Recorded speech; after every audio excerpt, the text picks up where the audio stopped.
Unidad virtual 2. Medición de magnitudes eléctricas con el multímetro. Interpretación de lecturas del multímetro, según la medición o el elemento medido. Medición de resistencia con el multímetro. La medición de resistencia con un multímetro es un proceso relativamente sencillo, pero requiere seguir ciertos pasos para obtener mediciones precisas. ¿Cómo medir la resistencia con un multímetro? Paso 1. Configuración del multímetro. Enciende el multímetro y selecciona la función de medición de resistencia. Por lo general, esta función está representada por el símbolo de un ohmio. Algunos multímetros tienen una opción de autorrango, que seleccionará automáticamente el rango de medición adecuado.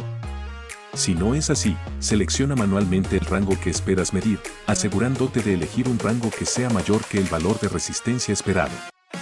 Paso 2. Conexión de las puntas de prueba. Asegúrate de que el circuito o el componente que estás midiendo esté desconectado de cualquier fuente de alimentación para evitar lesiones y daños al equipo. Conecta las puntas de prueba del multímetro a los extremos del componente o circuito cuya resistencia deseas medir. Es importante que las puntas de prueba estén firmemente en contacto con los terminales del componente y que no haya conexiones sueltas.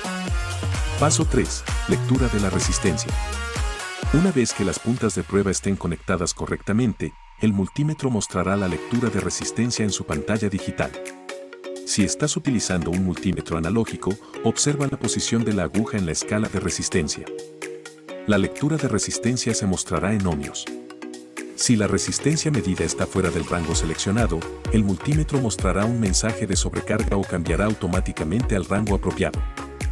Paso 4. Interpretación de la lectura. Una vez que obtengas la lectura de resistencia, asegúrate de interpretarla correctamente. Si la resistencia es muy baja, cercana a cero, puede indicar un cortocircuito. Si la resistencia es muy alta o infinita, puede indicar un circuito abierto. Si estás midiendo la resistencia de un componente, compara la lectura con el valor esperado del componente. Esto te ayudará a determinar si el componente está en buen estado o si necesita ser reemplazado. Paso 5. Desconexión y apagado del multímetro.